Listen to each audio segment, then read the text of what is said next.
Cockroach जनता पार्टीचे संस्थापक अध्यक्ष अभिजित दिपके यांनी 15 ऑगस्टपासून शाळा सुधारो या मोहिमेला सुरुवात केली असून त्यांनी आपल्या स्वतःच्या गावातील जिल्हा परिषद शाळेला भेट दिली आहे।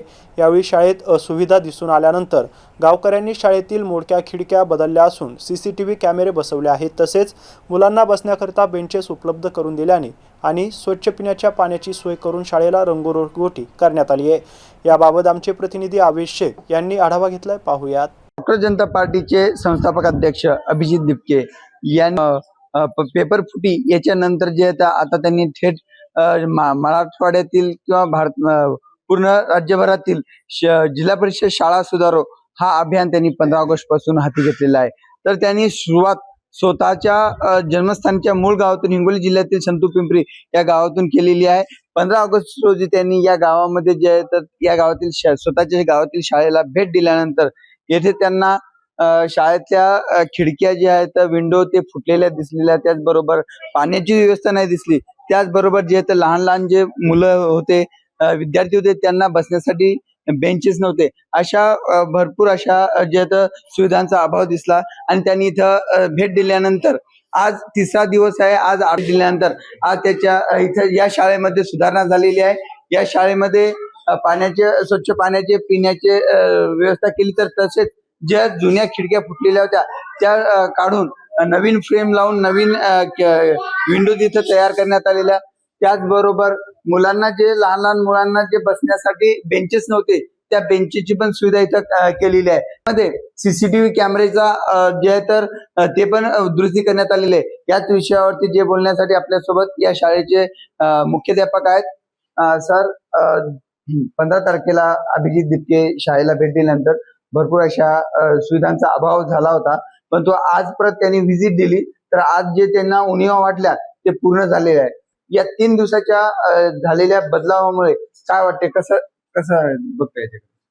नक्कीच शाळेमध्ये बदल झालाय। थोड्याशा त्रुट्या होत्या, त्या त्रुट्या दूर करण्यासाठी आमच्या गावाच्या सर्व ग्रामपंचायतचे आमचे सरपंच, त्यांचे सहकारी आणि आमचे शाळा व्यवस्थापन समिती अध्यक्ष आणि सर्व सहकारी आणि गाव आणि आमचे शाळेतले सर्व आमचे शिक्षक, आमच्या भगिनी, आम्ही या 3 दिवसामध्ये 24/7 म्हणजे 24 घंटे आम्ही इथे काम केलंय।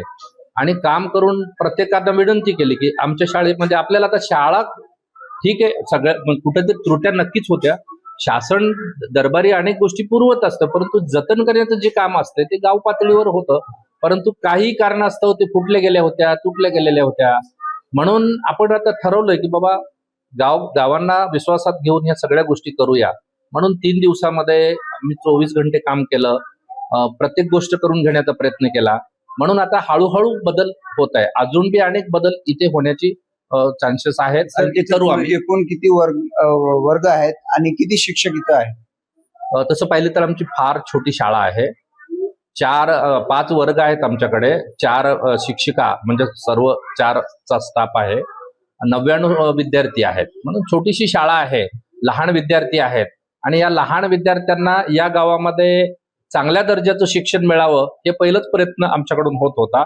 परंतु इन्फ्रास्ट्रक्चरच्या बाबतीमध्ये म्हणजे भौतिक सुविधेच्या बाबतीमध्ये थोडंसं त्रुट्या होत्या आणि त्या आम्ही या 2-3 दिवसामध्ये आम्ही पूर्ण करून घेतलेल्या आहेत।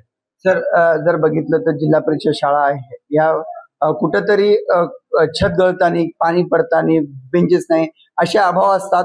पण आता जे आहे तर सीजीपीचे जे संस्थापक अध्यक्ष अभिजित दिपके जे मूळ गावाचे त्यांनी हा मुद्दा धरून घेतलेला आहे आणि महाराष्ट्रामधले पूर्ण राज्यामध्ये ते व्हिजिट देत आहेत आणि शाळामध्ये बदलाव होत आहे। सुरुवात त्यांनी स्वतःच्या गावापासून केलेली आहे आणि आज परत लिंबाला मागता आपल्या बाजूचं गाव आहे तिथं पण 2 शिक्षकांचं कमतरता होती, 2 शिक्षकांची ते भरणार येतं आणि तिथं जे मुख्याध्यापकांचं जे व्यसन होतं, दारू पिऊन त्यांनी जे शाळामध्ये गेलं त्यांना निलंबित केलेलं आहे। म्हणजे कुठेतरी सुधार होत आहे, कसं बघता याच्याकडे? आपल्या शेजारच्या गावाच्या बाबतीत आपण बोलताय तर प्रत्येकाला जगताना एक प्रिन्सिपल असतो, आपण आमचं जीवन हे सार्वजनिक आहे, विद्यार्थ्याच्या मध्ये राहणार आहे, म्हणून ते गाव विद्यार्थी आपले आहेत आणि आपलं थोडंसं अशा पद्धतीने चांगल्या पद्धतीने जर शिक्षकाकडे पाहण्याचा दृष्टिकोन सगळ्याचा एक आदर्श असतो, म्हणून काही आचारसंहिता ही आपण पाळली पाहिजे असं मला वाटते। तर हे होते हिंगोली तालुक्यातील संतू पिंपरी गाव आणि त्यामध्ये 4 शिक्षक आहेत, त्यामध्ये एक 3 महिला आहेत, तर एक प्रिन्सिपल पुरुष आहे. तर आपल्यासोबत आहेत. कसं वाटतं ताई, आता 3 दिवसामध्ये या शाळेमध्ये बदल आलेला आहे, बेंचेस आलेले आहेत, मुलांना संगणक पण आलेले, कसं बघताय? संगणक वगैरे सगळ्या सुविधा आता म्हणजे आलेल्या आहेत, तर आम्हाला अजून काम करण्याचा उत्साह मिळणार आहे आणि आम्ही अजून याच्यापेक्षा खूप चांगलं शाळा म्हणजे विद्यार्थी घडवण्याचं काम किंवा शाळेला आमचं सहकार्य म्हणजे 24 तास राहील. म्हणजे आम्ही बांधील राहू शाळेसाठी किंवा आणि गावाला पण आम्ही विनंती करतो की आमच्या शाळेला अजून सहकार्य करा आणि चांगलं म्हणजे शाळेसाठी चांगलं करण्याचा आमचा हेतू आहे. तर काँग्रेस जनता पार्टीचे संस्थापक अध्यक्ष अभिजित दिपके यांनी 15 ऑगस्ट पासून शाळा दुरुस्त या अभियानाला सुरुवात केली आहे. सुरुवात त्यांनी त्यांच्या स्वतःच्या गावापासून केलेली आहे आणि जे उणिवा होत्या त्या आज 3 दिवसामध्ये पूर्ण झालेल्या आहे. तर अभिजित दिपके आज हिंगोली जिल्ह्याच्या दौऱ्यावरती आहे. इथल्या ज्या शाळा आहेत त्यांना व्हिजिट करत आहे आणि हाच व्हिजिट पूर्ण राज्यभरामध्ये महाराष्ट्रामध्ये चालणार असं त्यांनी सांगितलेलं आहे. कुठेतरी यांच्या या पुढाकाराने हिंगोली जिल्ह्यासह पूर्ण राज्यामधील जिल्हा परिषद शाळेमध्ये बदलाव होतानी आणि लहानशा चुमुकल्याच्या चेहऱ्यावरती स्माइल एक हसू आपल्याला दिसून येत आहे. आवेश शेख, MCN न्यूज, हिंगोली.